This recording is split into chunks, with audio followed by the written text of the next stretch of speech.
आजकालच्या पोरांचं आदर्श कोण आहे?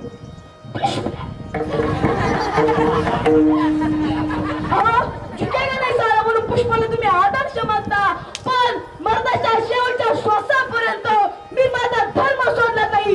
मर्दाच्या शेवटच्या श्वासापर्यंत मी रायतेसाठी त्याग करेन. अशा छत्रपती संभाजी महाराजांना तुम्ही आदर्श मानलं पाहिजे.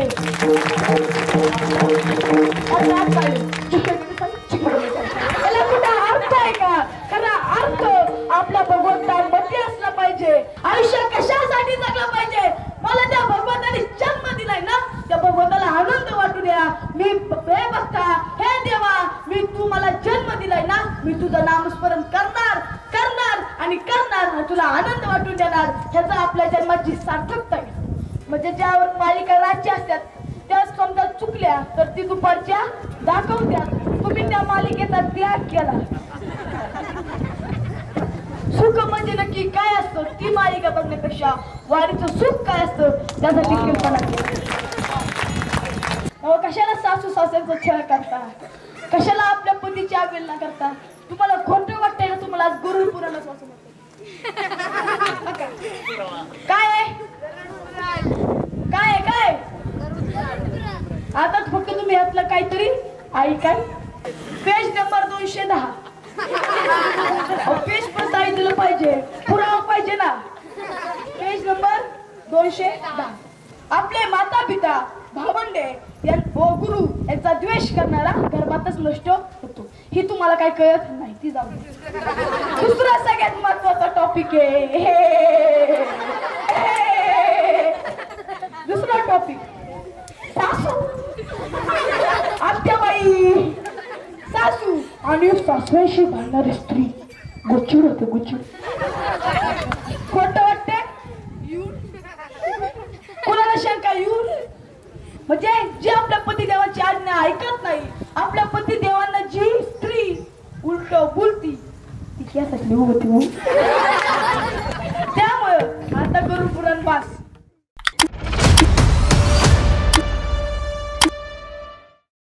अरे आपल्याला मनुष्य देह मिळालाय ना, तर आपण प्रत्येक क्षणाला विचार केला पाहिजे. अरे मला मरायचंय, एखाद्या दिवशी मला त्या भगवंताजवळ जायचंय, तर मी काय केलं पाहिजे? बाण नाही करता देवाचं नामस्मरण केलं पाहिजे. मी मालिका न बघता देवाच्या कथा ऐकल्या पाहिजे. मी ह्याच्या त्याच्या चाड्या न लावता कीर्तन ऐकलं पाहिजे. त्याच्यासाठी आपल्याला देवाने जन्म दिलाय.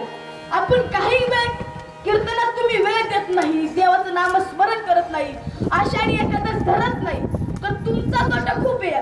कारण तुम्ही मनुष्य देवाने कशाला जन्म दिला आपल्याला?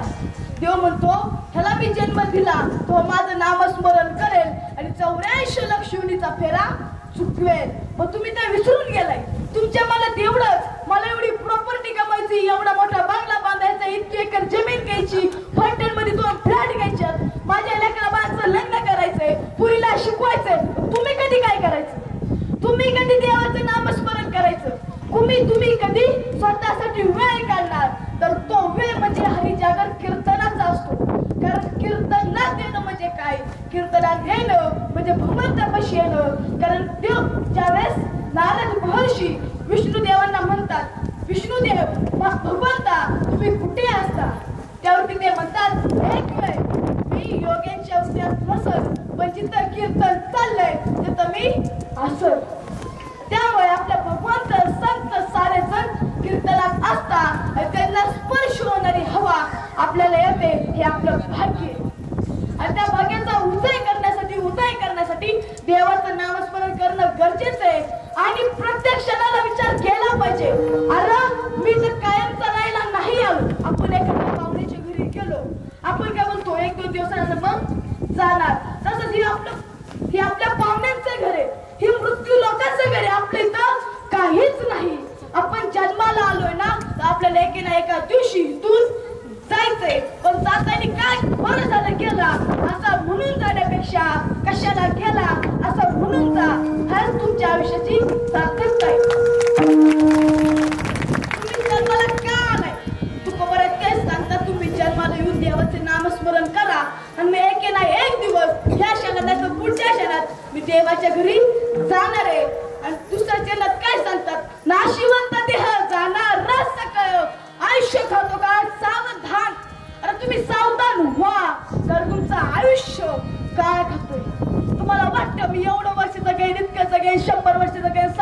लगेच पुरीच्या नातवाला मांडीव बसवून काही शाश्वती नाही. कारण ज्या कोरोना आलता त्या कोरोनात शिंक तरी आली की असं वाटायचंय की जातोय तर काय हा नक्की जाणार आहे काय. पण आता लोक अशी चालतात आम्ही कधी मरणारच. पण तुम्ही विचार करा आपल्या पृथ्वीवरती 750 कोटी लोक राहतात. त्यातला मला एक आम्ही दाखवा तो कधी मेलाच. प्रत्येकाला माहितीये आपला अंतिम सत्य काय आहे, मरण आहे. त्यामुळे हा देह तिच्यासोबत नाही टिकणार हे आपल्याला वाटतं. आपण मेल्यानंतर सडत. आपण ज्या हाताला ज्या तोंडाला फेऱ्या लावलेला होता ती तोंड पुढे जाऊन सडत. त्यापेक्षा तोंडाला फेऱ्या लावण्यापेक्षा तोंडाला गंध लावा. भगवंत तुम्हाला आपलं म्हणे. तुम्ही फेऱ्या लावलेला कोण तुम्हाला आपलं म्हणणार आहे. तुम्ही कपाळाला गंध लावताय, कुंकू लावताय ना. देव म्हणे हा माझा भक्त आहे, हा माझा वैष्णव. त्यामुळे आपला नाशिवंत देह जाणार नाही. ह्यातून उपाय काय, ह्यातून निष्ठायचं कसं. देह जाणार आहे मग काय म्हणतात तुकोबराई. संत समागमी धरावी आवडी, करावी तातडी परमार्थाची. तुकोबराई म्हणतात तुम्हाला वाटतं तुम्ही या 84 लक्ष युनितून सुटावं. तुम्हाला वाटतं की आम्ही देवाचं नामस्मरण करावं. पण यासाठी संगत महत्वाची आहे. आणि कुणाच्या संगतीत जायचं तर संतांच्या संगतीत जायचं. पण आता पाहिलं गेलं संत राहिलाय नाही. पण तिथं जिथं संतांचे विचार चालतात तिथं संत असतातच. संतांच्या विचारात राहणं म्हणजे काय. थोडी ना का होईनी ज्ञानेश्वरी केली तरी वाचायची, थोडी का होईन देवपूजा करायची, देवाच्या पाया पडायचं, कपाळाला बुक्का लावायचा आणि संतांच्या सानिध्यात म्हणजे कधीतरी आयुष्य एकदा तरी वारी करायची. आपण ह्या रानातून त्या रानात जातो, या पाहुणेकून त्या पाहुणेकून जातो. पण आपला हा जो पाहुणा आहे त्या पाहुण्याचं खरं घर म्हणजे आपलं पंढरपूर आहे. त्या पंढरपुरात तुमच्या आयुष्याचं सार्थक होईल.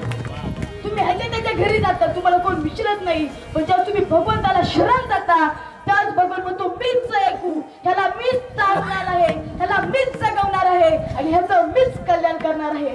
कशासाठी तुम्ही ह्याचा त्याचा वादिवाद करता, कशासाठी एवढ्या बांधावरनं भांडणं करता, कशासाठी एकामेकांचा छळ करता, कशासाठी चाड्या लावता, कशासाठी तुम्ही आयुष्य जगता. आयुष्य कशासाठी जगलं पाहिजे, आपल्या देवासाठी आयुष्य जगलं पाहिजे. आयुष्य कशासाठी जगलं पाहिजे, मला त्या भगवंताने जन्म दिलाय ना त्या भगवंताला आनंद वाटू द्या. मी हे बघता हे देवा मी तू मला जन्म दिलाय ना मी तुझं नामस्मरण करणार आणि तुला आनंद वाटून देणार. ह्याचा आपल्या जन्माची सार्थकता आहे. परंतु कोबरे म्हणतात तुका म्हणे हा लोकींच्या व्यवहार आहे, नका डोळे धुरी न राहू. तू कोबरे म्हणतात हे सगळं नश्वर आहे, ह्याच्यावर तुम्ही विश्वास ठेवू नका. तुम्ही स्वप्नात झोपला की आपल्याला स्वप्न वेगवेगळी पडतात आणि स्वप्नातून उठल्यानंतर झोपेतून उठल्यानंतर आपल्याला काय होतं ती स्वप्न होतं जाऊ द्या. तसंच आपण आता स्वप्नात ते भ्रमात आहे की मी कधी मरणारच नाही. आपण ह्या भ्रमामध्ये आहे की मला खूप प्रॉपर्टी कमवायची. पण जेव्हा तुम्ही मेला जाताना तुमच्यासोबत काहीच येत नाही. तुम्ही जी रान कमवता ती जागच्या जागेवर राहतं. तुम्ही जा पैसा कमवता ती बँकेतल्या बँकेत राहतं. तुम्ही जी दागिने कमवता ती लॉकर मध्ये राहतात. फक्त आपल्याला जायला लागतं. तर आपण जाताना हे संतांची सेवा करा, प्रत्येक मनुष्याची सेवा करा, देवाचं नामस्मरण करा, आषाढी एकादशी उपवास धरा, एकादशीचा उपवास धरा आणि आयुष्य आनंदात जगवा. विठ्ठल विठ्ठल. आज पाहिलं गेलं तर म्हणजे आज आपल्या वाल्मिक बबनराव शिंदे म्हणजे आपले आप्पा 65 वर्ष जगले. मी आप्पांना कधी बघितलं नाही पण मी ह्याच्यावर अंदाज लावू शकतो. आप्पांच्या निमित्त इतकी सुशिक्षित लोक आली, सारं गाव आलं तर आप्पा किती माणुसकीचं असतात. आज त्या शिंदे परिवारासाठी जोरदार टाळ्या झाल्या पाहिजे. कारण आज पाहिलं गेलं की काय काय मी दशक्रियाला वर्षाला जातो दोघांच 25-30 माणसं असतात. पण मला अभिमान वाटतो माझ्या शिंदे कुटुंबियामध्ये सारं गाव येतं. माझ्या शिंदे कुटुंबियामध्ये मुंबईची लोक इथे येतात आणि आपल्या वडिलांची जी आदरांजली आहे ती मनातून वाहतात. आज त्यांच्या मागं पाहिलं गेलं त्यांना 2 मुलं आहेत. ती मुलं म्हणजे कोण आमचे विशाल दादा आणि सागर दादा असतील. आणि आमच्या आप्पांचा व्यवसाय नक्की काय होता तर आमच्या आप्पांनी मुंबईमध्ये बेस्टी सारखा मोठा व्यवसाय केला. पण सर्व्हिसला होते आणि त्या सर्व्हिस मध्ये असताना सुद्धा एखाद्या सर्व्हिसचा माणूस चांगला वागतो का नाही, माणुसकीचा असतो का नाही, त्याच्या मनात एकच असतं मला अजून कसा पैसा कमवता येईल. पण आमच्या आप्पांनी पैशापेक्षा माणसं कमावली ह्याला खूप महत्व आहे. आणि पाहिलं गेलं हे आमच्या वडिलांच्या मामाचं गाव आहे आणि इथं माझ्या आजोबा आजी असतील. तसेच इथं माझ्या आत्या पाहिल्या गेलं म्हणजे पप्पांच्या आत्या म्हणजे विष्णू काकांच्या मातुश्री असतील ते आमच्या पप्पांच्या आत्या आहेत. तसेच आमचे मनोहर काका आणि सचिन दादा यांची सुद्धा मातुश्री आमच्या पप्पांच्या आत्या आहेत. हे सारं गाव म्हणजे माझंच गाव आहे. ह्या साऱ्या गावात माझीच पाहुणे माझीच माणसं आहेत. त्यामुळे तुम्ही टेन्शन घ्यायचं विठ्ठल विठ्ठल. आता आपण अभंगाकडे वळू. तुकोबाला काय सांगतात आपल्याला पैसे कमवायला, शेती कमवायला, सोनं विकत घ्यायला, बांध कोरायला. मग काय सांगतात तुकोबाला सांगतात तुम्ही देवाचं नामस्मरण करा. आयुष्य किती सोपं आहे फक्त ते जगता आलं पाहिजे. अहो तुलसीदास म्हणतात पहिला रचा प्रारब्ध फिर आपला देह रचला. म्हणजे आधी आपल्याला ठरलंय की आपण आयुष्यात जगत असताना कधी जन्माला येणार कधी मरणार. ज म्हणजे जन्म, म म्हणजे मरण आणि मधला न म्हणजे नामस्मरण असते. तुम्ही देवाचं नामस्मरण केलं की जन्म मृत्यू याच्या फेऱ्यातून तुम्ही चुकताल आणि तुम्ही देवाचे होता. चुकायचं असेल हा 84 लाख योनीचा फेरा चुकवायचा असेल, आपल्याला मनुष्य जन्मामध्ये देवाला प्राप्त करायचं असेल, देवाच्या हृदयात बसायचं असेल तर काय करायला लागतं तर पंढरीची वारी करणं गरजेचं आहे. आज सारे संत आपल्या पंढरीरायाकडे गेलेत म्हणजे आपल्या भगवंताकडे गेलेत. आज तिथं पंढरीमध्ये स्वर्गाहून पेक्षा वैकुंठापेक्षा मोठा उत्सव चालला आहे. आणि सारे स्वर्गातले देव वैकुंठातले देव कुठे येतात पंढरीमध्ये येतात. आणि त्या पंढरीची वारी करा. तुम्ही काहीही करा, मी म्हणतो याचं तिथं काय करायचंय ती करा, पण आयुष्यात जगत असताना एकदा तरी त्या वारीचं सुख अनुभवा. ते सुख स्वर्गात सुद्धा नसतं. अहो स्वर्गात सुद्धा ती सुख नसतं. स्वर्गातले देव म्हणतात आम्हाला पृथ्वीवरती जन्म द्या आणि त्या भगवान परमात्म्याची वारी करू द्या. इतकं सुख आपल्या वारीमध्ये असतं आणि मला अभिमान आहे आपली वारी इथूनच जाते. पंढरपुराच्या शेजारीच तुम्ही आहात. तुमचं किती भाग्य आहे. त्या भाग्याचं उदय करा आणि त्या भाग्याचा चांगला सगळं उपयोग करा. तुकोबाराय काय म्हणतात आपल्याला क्षणोक्षणी हाची करावा विचार परवया पार भव सिंधू. तुकोबाराय म्हणतात तुम्ही क्षणाला विचार करा की आम्हाला एक ना एक दिवस इथून जायचंय. अहो महाभारतात कुणी विचार केला का? कुणी विचार केला की आम्हाला इथून जायचंय, आम्हाला इथून जायचंय आणि एक ना एक दिवशी इथून मरायचंय. तर आपल्या महाभारतात माहितीये कौरव आणि पांडवांचं घनघोर युद्ध चाललंय आणि युद्धाच्या शेवटचा टप्पा आला. तिथं राहिला म्हणजे एकटा दुर्योधन राहिला आणि दुर्योधन लपून बसला. कारण त्याला माहिती होतं की पांडव माझा पराजय करणार आहे, पांडव मला शेवटचा श्वास वाजायला लावणार आहे. तुम्हाला खरं सांगू का तुम्ही किती वर्ष जगतात हे नसतं, तुम्ही किती दिवस जगणार हे पण नसतं, पण तुम्ही किती श्वास घेणार हे महत्वाचं असतं. पण मला अभिमान आहे माझ्या वारकरी संप्रदायामध्ये भजनात हरी कथेत कीर्तनात जेवढे तुम्ही श्वास करता तेवढे श्वास तुमचे वाढले जातात. कारण तुम्ही तो वेळ भगवान परमात्म्याच्या साठी दिला असतो. आपण बाकी काही ठिकाणी वेळ देतो तो व्यर्थ जातो, पण इथला वेळ म्हणजे तुमचा वेळ म्हणजे या वेळाचा सदा उपयोग करा आणि हाताने टाळी आणि मुखाने देवाचं नामस्मरण करा. घरी असताना खूप तुम्ही इतकं देवाचं नामस्मरण करत नाही, पण काही महिला मला त्यांचं कौतुक करावं वाटतं.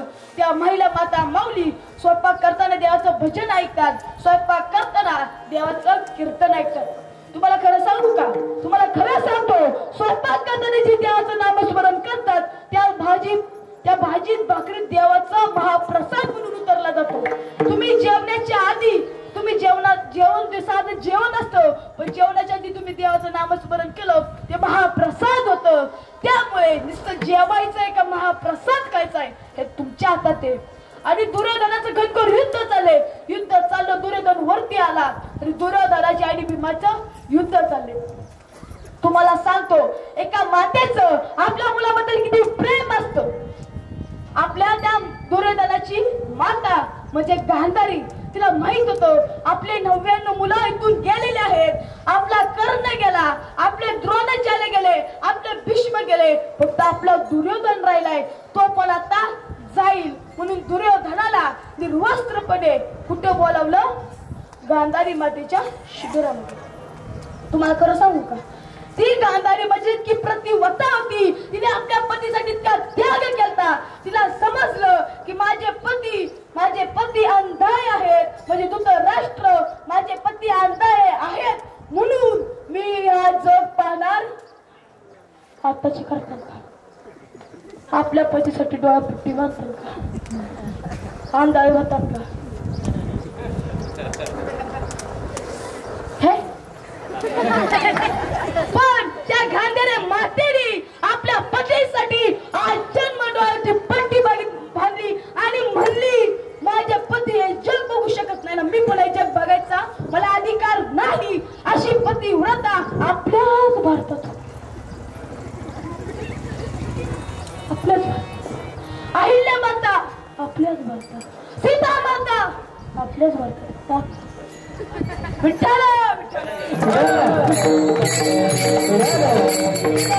गांधारी मातेची इतकी पतीवरती निष्ठा आपल्याला त्यामुळे ऐकू. आणि ती गांधारी माता आपल्या मुलाला म्हणजे दुर्योधनाला निर्वस्त्रपणे आत बोलावती आणि म्हणती. आणि भगवंता श्रीकृष्णाला काळजी असती, कारण त्यांना माहितीये दुर्योधन निर्वस्त्रपणे शिबिरात गेला तर काहीतरी अनर्थ होईल आणि पांडव युद्ध. म्हणतात ना, तुम्ही चांगलं कार्य करा, चांगलं कार्य करा, तो तुमची रक्षा करतो. तुम्ही धर्माचं कार्य करा, धर्म तुमचा रक्षा करतो. धर्म रक्षती रक्षत. तुम्ही धर्मासाठी जगा, धर्म तुमच्यासाठी जगेल. तुम्ही छत्रपती सारखं वागा. छत्रपतींनी जशी धर्मनिष्ठा बाळगली, तुमच्या माझ्या धर्मवीरांनी जशी छत्रपती संभाजी महाराजांनी जशी धर्मनिष्ठा बाळगली, तशी धर्मनिष्ठा बाळगा. तुमचं समाजात नाव राहील. आज छत्रपती 30.5 वर्ष झाले गेलेले, आपण त्यांचं मुखात का नाव घेतो? मी त्यांचं कीर्तनात का उल्लेख करतोय? कारण कीर्तनच त्यांच्यावर चालू, कारण छत्रपतींमुळे आता कीर्तन चालू आहे. नाहीतर आपल्याला मुघलांना पत्र पाठवायला लागलं. ऐका की अहो, सलाम ऐका ना, आम्हाला कीर्तन करायचे, करू का? पण नाही, आपल्या छत्रपतींनी का साम्राज्य निर्माण केलं, आपल्या धर्मासाठी चांगले. म्हणून आज कीर्तन आपण निर्भयपणे न भीती बाळगता बिनधास्त कीर्तन करतो. म्हणजे आपल्या छत्रपतींमुळे, त्या छत्रपतींना आपण हृदयात ठेवून आपण जीवन जगलं पाहिजे. आजकालच्या पोरांचं आदर्श कोण आहे?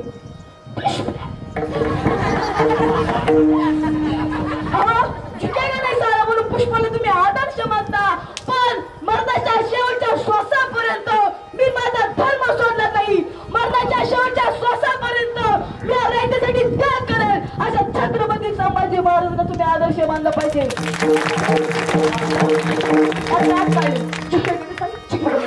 त्याला कुठं अर्थ आहे का? खरा अर्थ आपल्या भगवंतामध्ये असला पाहिजे. आणि मग काय होतं? दुर्योधनापाशी श्रीकृष्ण येतात आणि म्हणतात, हे दुर्योधना, हे राजकुमारा, तुम्ही निर्वस्त्रपणे कुठे चाललाय? ते म्हणतात, माझ्या आईने मला बोलवले. ते म्हणतात, आता तुम्ही लहान होता तेव्हा ठीक आहे, तुम्ही तरुण वयात आपल्या आई पुढे निर्वस्त्रपणे जायचे नसतं, ते निघून गेले. दुर्योधनाच्या मनात शंका निर्माण. त्यामुळं आपल्या आई वडिलांचं आपण ऐकलंच पाहिजे, कारण आपले आई वडील आपल्याच हिताचं सांगतात. तुम्ही काय करता? आपल्या आई वडिलांचं ऐकत नाही, सासू सासऱ्यांचं ऐकत नाही आणि शेजारच्या बाईचं काय करत बसतात. त्याच्यामुळं शेजारच्यांचं ऐकल्यामुळे कित्येक जणांचे संसार उद्ध्वस्त झाले. त्यामुळे शेजारचीच ऐकण्यापेक्षा आपलं आपण ऐकलं पाहिजे. खरंच माझी सासू चांगली आहे, तुम्ही सासूला चांगलं म्हणा, तुमचा संसार चांगला चालेल. तुम्ही जर सासूची सेवा केली, सासऱ्याची सेवा केली ना, ते तुम्हाला पुढे सांगतो. मी पुरावा सुद्धा आणलाय. पुढे तुम्हाला सांगतो की सासू सासऱ्यांच्या नरक काय होत पुढे सांगणार. ओके. आणि मग दुर्योधन त्याला मनात शंका निर्माण होते. मग तो काय करतो, आपल्या कमरेचा एवढा भाग पाण्याने जातो, आपल्या आई पुढे जातो. आई म्हणते तू दुर्योधना पूर्णपणे निर्वस्त्र आलाय ना, अंगावर कोटी वस्त्र नाही ना. तो म्हणतो आई खरंच निर्वस्त्रपणे आलोय. दुर्योधन कसा का असे ना, मला आपल्या आईची आज्ञा पाळायचा. मला आजकालची दुर्योधन आपल्या आईची आज्ञा न पाळता आपल्या बायकोच्याच पुढे पुढे करत असतात. ते चांगलं नाही. कारण ज्या आईमुळे आपण जन्माला आलो, ज्या वडिलांमुळे आपण जन्माला येऊन अस्तित्वात उभे राहिलो, त्या आई वडिलांचं तुम्ही ऐकलं तर तुमचा आयुष्याचा उद्धार आहे. विठ्ठल विठ्ठल. आणि मग ती गांधारी माता काय करते, आपल्या डोळ्याची पट्टी बाजूला काढती, दुर्योधनावरती दिव्य दृष्टी सोडती. आणि दुर्योधनाचं पूर्ण शरीर वज्राचं झालं. पण शरीर वज्राचं झालं, पण एवढाच भाग त्याचा वज्राचा झाला नाही. त्याची आई म्हणली त्याला तू काही कर, पण एवढा भाग तू वाचव. आणि काय काय ना प्रश्न पडतो की गांधारी मातेने पट्टी काढली म्हणजे काढली नाही, त्यांनी परत डोळ्यावरती पट्टी आहे तशी बांधली. त्या गांधारी मातेने आधी पतीला बाजूला सोडलं, पण आपल्या लेकराचं हित पाहिलं, ती माता गांधारी माता होऊन गेली. आणि मग ज्यावेळेस दुर्योधनाचा पूर्णपणे अंत होतो, कौरव युद्ध हरतात आणि गांधारी माता आणि धृतराष्ट्र कुठं राहत असतात तर पांडवांच्या आधिपत्याखाली पांडवांबरोबर राहत असतात. कुंती माता त्यांची खूप सेवा करत असते. पण एका दिवशी विदुर त्यांच्यापाशी जातो आणि म्हणतो, अहो किती दिवस तुम्ही पांडवांपाशी जगले, अहो तुमचे 100च्या 100 पोरं तुमच्या डोळ्यात पुढं मिली, तरी तुम्हाला वाटाय ना का मला जग सोडून जायचंय. आणि मग शेवटी गांधारी धृतराष्ट्र कुठं जातात तर वनवासाला जातात. आपण क्षणाला काय विचार केला पाहिजे, मला एके ना एका दिवशी ह्या जगातून जायचंय. ओके. आता दुसरं चरण काय म्हणतात आपल्याला, तुमचे माझे ज्ञानोपराई नाशिवंत देह जाणारे सकाळ आयुष्य खातो का सावधान. अरे सावध व्हा तुम्ही, तुमचं आयुष्य कोण खातंय तर काय खातोय. पण मला अभिमान टॉप जी हरिकथेत वेळ घालवतात त्यांचं आयुष्य काय खात, कारण त्याला अधिकारच नसतो. कारण हरी कीर्तनाचा वेळ घालवता असतो, वेळ म्हणजे भगवंतासाठी वेळ दिलेला असतो. आणि भगवंताला दिलेली वस्तू कधीच वाया जात. त्यामुळे आणि आपल्याला माहिती आहे आपल्याला जाणार आहे, तेव्हा कशाला भांडण करता, कशाला काय करता. एका दिवशी आपल्याला जायचं या जगातून. इथं तुम्ही 200 वर्ष जगणार, मी 500 वर्ष जगणार, असं 100चा आकडा कुणी पार केला नाही. काय करा झाले आता 60 वर्ष जगत्यात. अहो 60-70 वर्ष जगतात. आता जरा विचार करा तुम्ही, आपल्याला एका दिवस इथून जायचंय, इथं राहायचं. आपण पाहुण्यांच्या घरी आलो होतो, यमदेवाचे पाहुणे आहेत. आपण पाहुणे आपल्याला न्यायला यमदेव. कशाला सासू सासऱ्यांचा छळ करता, कशाला आपल्या पतीची अवहेलना करता. तुम्हाला खोटं वाटतंय ना, तुम्हाला आज गरुड पुराणाच वाचून काय आहे काय काय. आता फक्त तुम्ही यातलं काहीतरी ऐकाल, तुम्ही नका टेन्शन घेऊ, तुम्हाला यातलं काहीच नाही, फक्त महिलांना टेन्शन. Page number 210. पेज पण सांगितलं पाहिजे, पुरावा पाहिजे ना. Page number 210. पहिलं, आपले माता पिता भावंडे गुरु यांचा द्वेष करणारा गर्भातच नष्ट होतो. ही तुम्हाला काय कळत नाही, ती जाऊ. दुसरा सगळ्यात महत्वाचा टॉपिक आहे, दुसरा टॉपिक सासू. आत्याबाई सासू आणि सासऱ्याशी भांडणारी स्त्री गुचिड होते, गुचिड. खोटं वाटते कोणाला शंका येऊन. आणि दुसरा सगळ्यात महत्वाचं तुमच्या साईडचा प्रश्न आता, तुम्हाला म्हणजे जी आपल्या पतिदेवाची आज्ञा ऐकत नाही, आपल्या पतिदेवांना जी स्त्री उलट बोलती ती त्यासाठी होती. त्यामुळे आता गरुड पुराण बस बस विठ्ठल.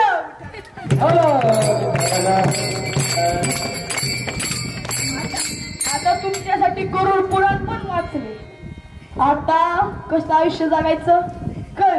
अहो सासू सासऱ्यांना आई म्हणा, कारण तुम्हाला जन्म देणारी आई आणि तुम्हाला तुमची आणि तुम्ही मरेपर्यंतची आई तुमची सासू सासरेच असतात. कारण सासू सासरे तुम्हाला स्वतःची लेकीसारखे समजतात आणि सासर ऐका. तुम्ही पण तुमच्या सुनेला चांगलं सांभाळा, कारण आजकालचे कुटुंब सासू सासऱ्यांमुळे कित्येक जणांची कुटुंब उद्ध्वस्त झाली. सासू सुनाची भांडण्यामुळं कित्येक तरी त्या पुरुषाचे त्या मुलाचे आई वडील वृद्धाश्रमात आहे. त्यामुळे सुनांनो ऐका, माझ्या माता माऊली तुम्ही माझ्या आईसारखे आपल्या सासू सासऱ्यांचा छळ करू नका. पाया पडतो, हात जोडतो, मग सासू सासऱ्याची वाद घालू नका, कारण त्यांनी आपल्या लेकरांना सांभाळलेलं असतं. आणि लेकरं म्हणजे कोण असतं, तुमच्यासाठी ते स्वाधीन करतात. ते सासू सासरे इतके कष्ट करून ती शेती कमवतात, ते आपल्या मुलासाठी सहज देतात. त्या सासू सासऱ्यांचा छळ करू नका.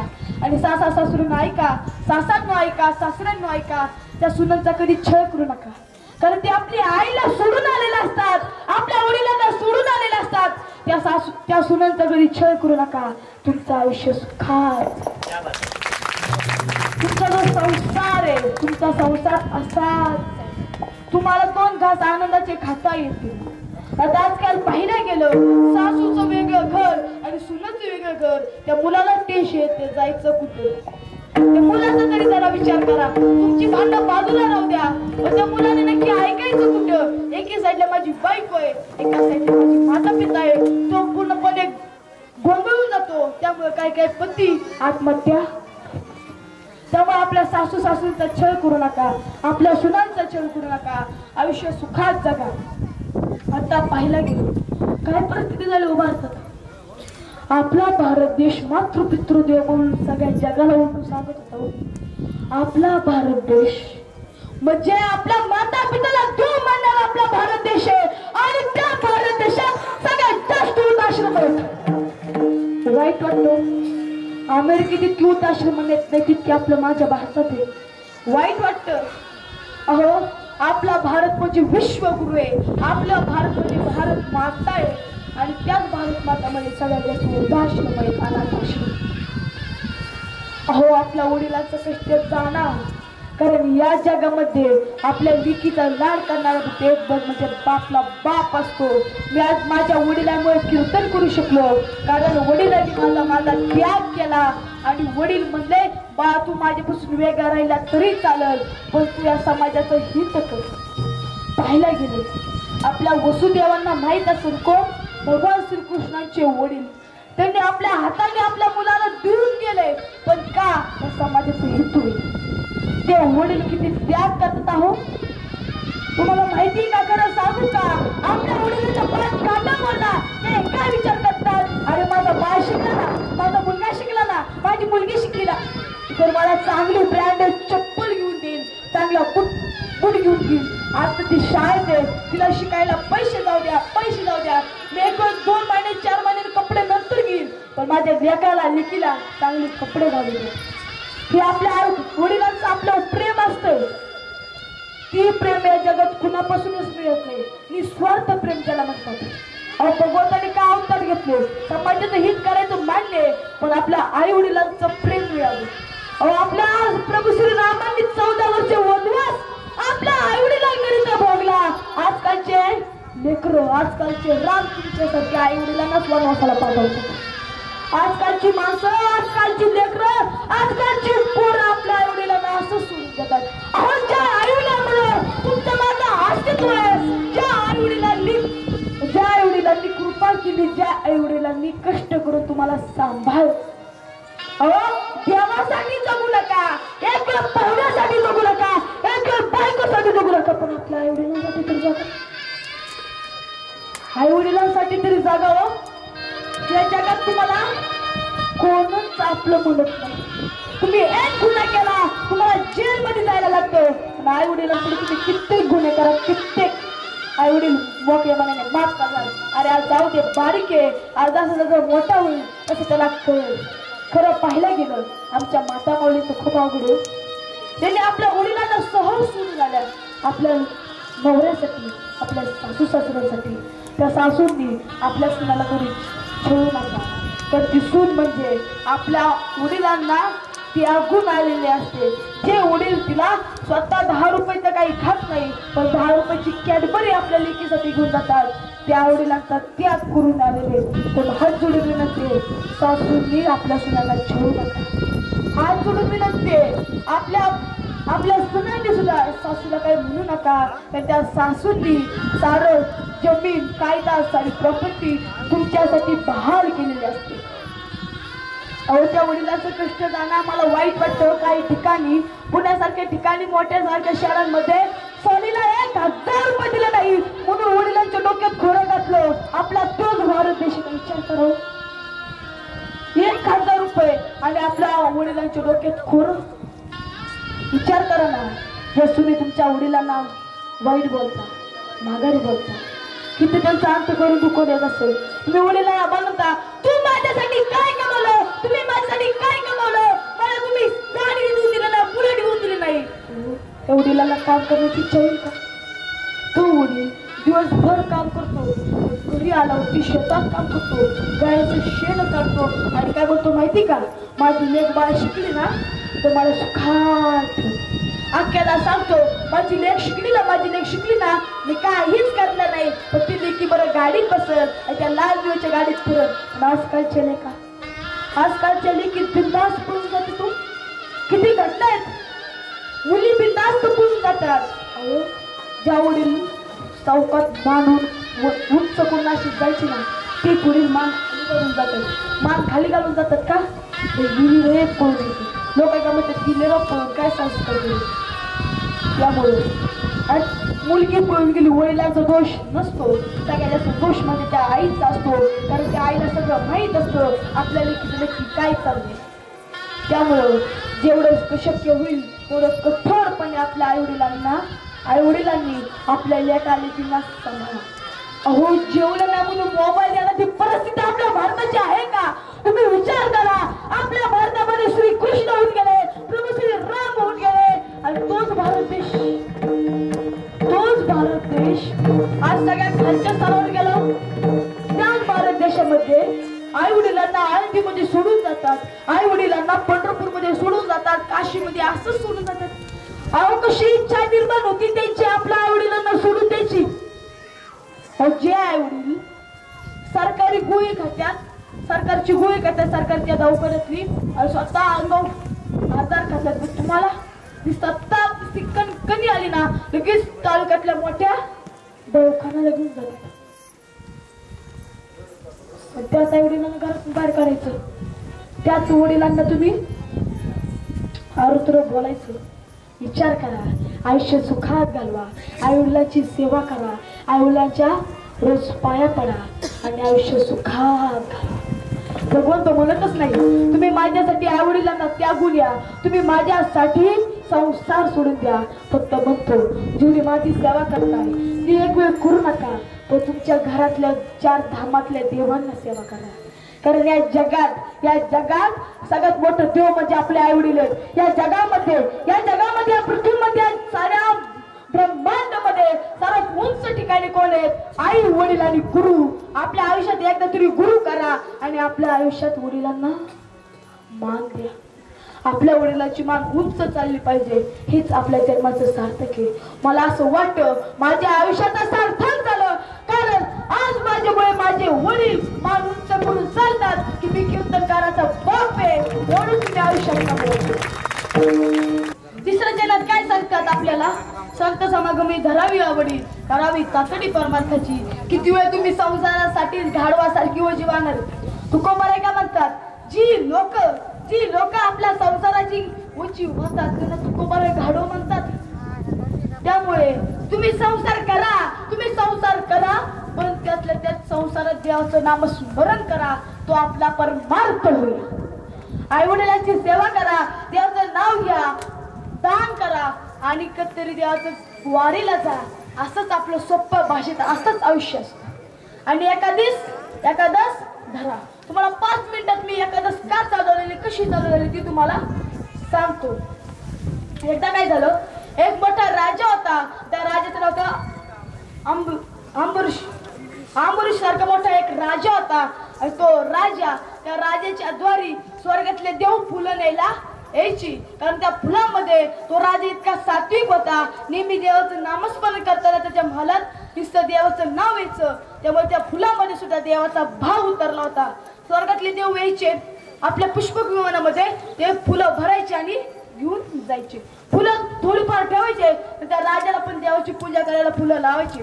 आणि त्या अंबरीश राजाला माहित होतं की आपल्या राज्यामध्ये स्वर्गातले देव येतात, फुलं घेऊन जातात. पण एके दिवशी काय झालं, ते तिथे देव आले आणि राजा बाहेर आला.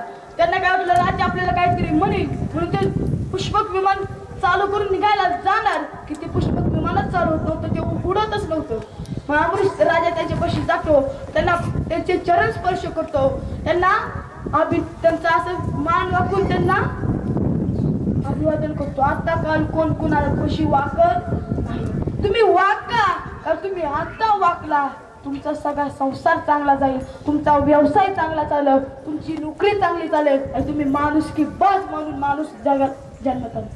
माणुसकी म्हणून तुम्हाला लोक संबोधतील. त्यामुळं प्रत्येकापुढे वाका आणि रामकृष्ण म्हणा, तेव्हाच कुठे आपण वारकरी म्हणून जन्माला आल्यासारखं सार्थक होईल. आणि अंबरीश राजाला कळलं की असं होतंय, विमान चालू आहे ना, तर ती स्वर्गातले ते देव म्हणतात ह्याच्यावरती एकच उपाय आहे की तुमच्या राज्यामध्ये कुणी उपवास केलाय का, तुम्ही कुणी व्रत केलाय का. पण त्या काही एखादच काही कुणाला माहीत नव्हतं. एखाद्यासाठी काय माहित नव्हतं. पण त्या राज्यामध्ये तो राजा होतो, सगळ्यांना बोलवा आणि त्याचा स्पर्श त्या पुष्पक विमानाला होत्या. तिने एका दिवशीचं व्रत केलंय, त्याच्या स्पर्शाने विमान चालू होईल. आजकालचं नाही, पुष्पक विमान म्हणायचे त्याला, जुन्या काळचं. आणि त्याच राज्यामध्ये एका नवरा बायकोचं घर खूप भांडणं चाललेलं असतात. त्यामुळे ती बायको सकाळ दोन जेवलेलं काहीच नसतं, सकाळ दोन तिने पाणी सुद्धा पिलेले नसते. आणि मग ती जाते आणि ती त्याला हात लावते. ते पुष्पक विमान चालू होतं. ते स्वागत दिवस त्या राज्याला आशीर्वाद देतात. तेव्हापासून अंबरीश राजा म्हणतो, महिन्यातून दोनदा तरी देवासाठी वेळ काढायचा आणि एकादश धरायची. त्यामुळे आज सगळ्यात मोठं म्हणजे आज आषाढी एकादश आहे. आज तुम्ही एकदा रामकृष्ण हरी म्हणला की 10,000 वेळा म्हणायचं पुण्य तुम्हाला लागणार आहे. वेळेचा सगळं उपयोग करा आणि मुखाने देवाचं नामस्मरण करा. आता सगळ्यांनी हात वर करा आणि मुखाने नाम, हाताने टाळी. विठ्ठोबा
Thank you.